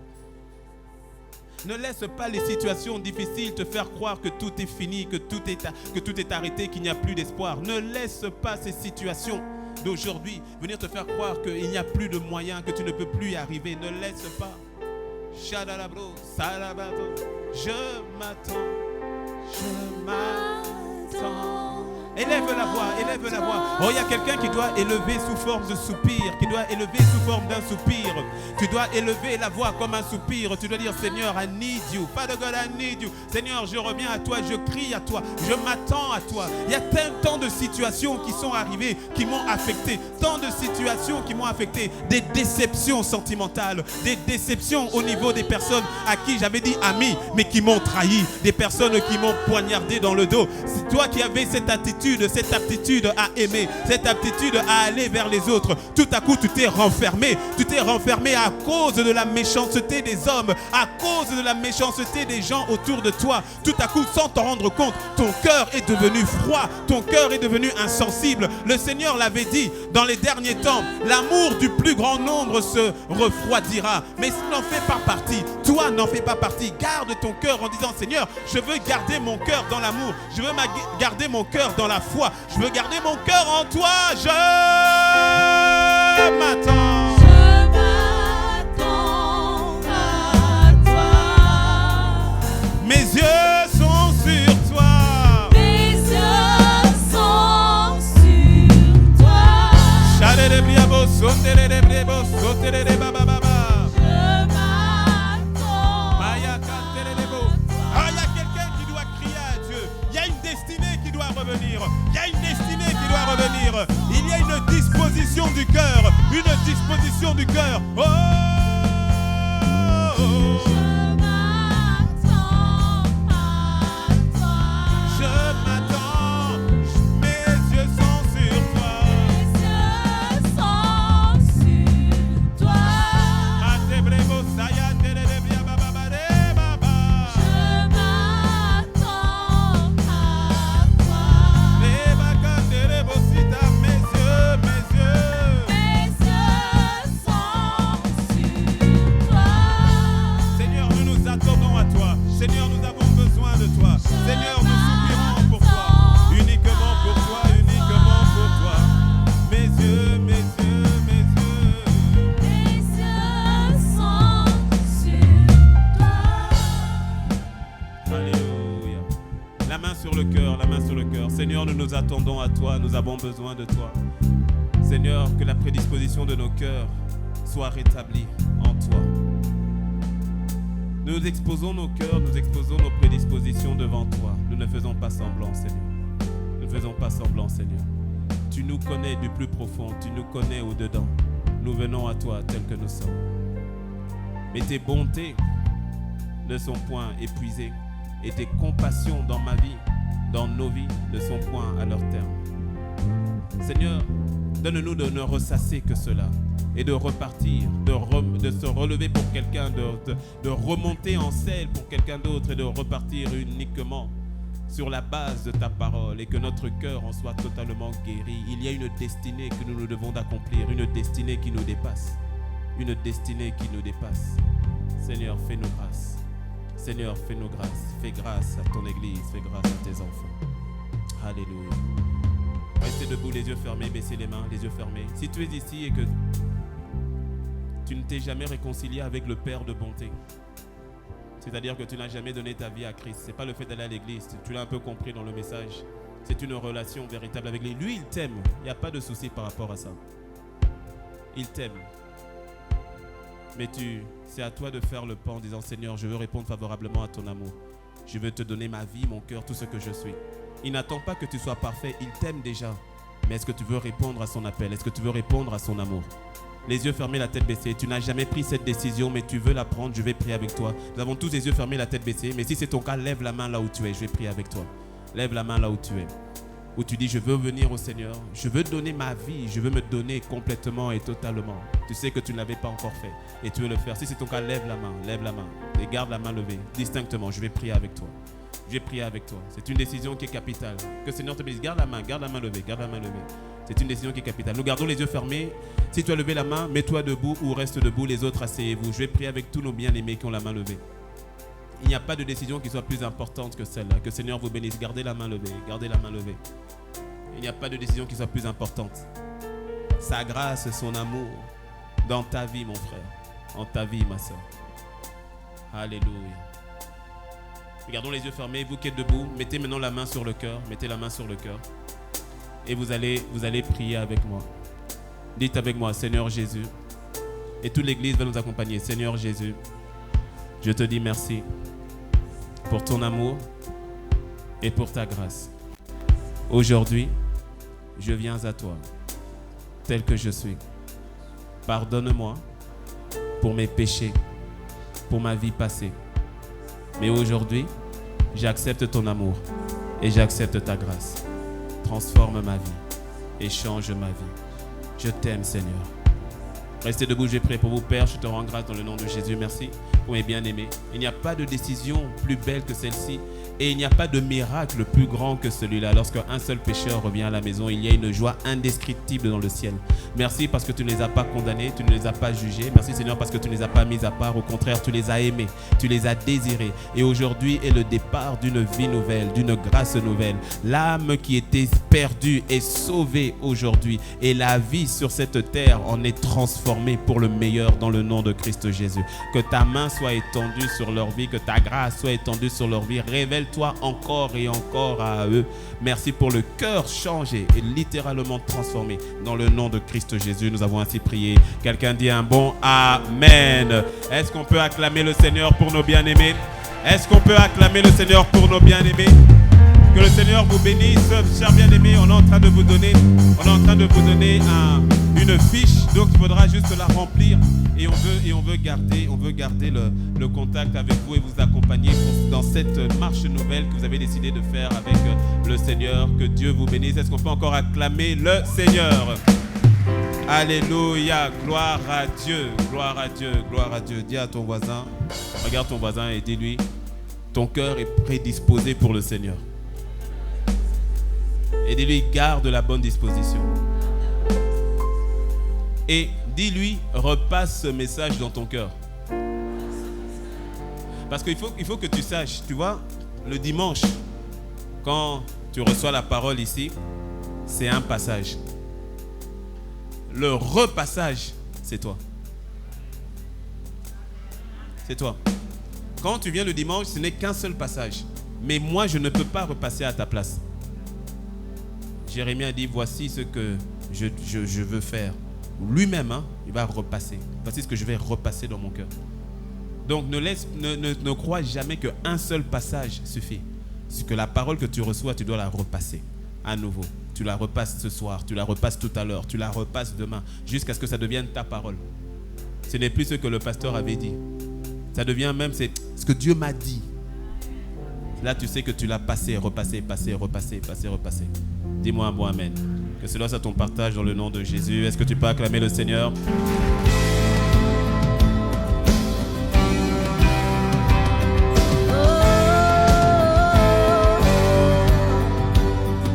Bonjour Majesté, je m'appelle Fofo Fraîche. Chaque dimanche, voici comment tu peux faire pour apporter ta dîme et ton offrande avec MTN. Étape 1, étoile 400 dièse. Étape 2, saisir 2, Momo Pay. Étape 3, saisir 1, achat de biens et services. Étape 4, saisir le numéro 69 14 51 12. Étape 5, renseigner le montant, ensuite le motif de votre transaction, dîme, don, offrande, etc. Étape 6, entrez votre code PIN personnel. Le nom qu'elle se fera votre transfert est Impact Centre Chrétien P2M. Avec Flouze, étoile 155, étoile 4, étoile 1, étoile 11, 314, étoile le montant de votre offrande ou de votre dîme, étoile 1, étoile votre code secret, dièse. Que chacun donne comme il a résolu en son cœur, sans tristesse ni contrainte, car Dieu aime celui qui donne avec joie. À bientôt. Sur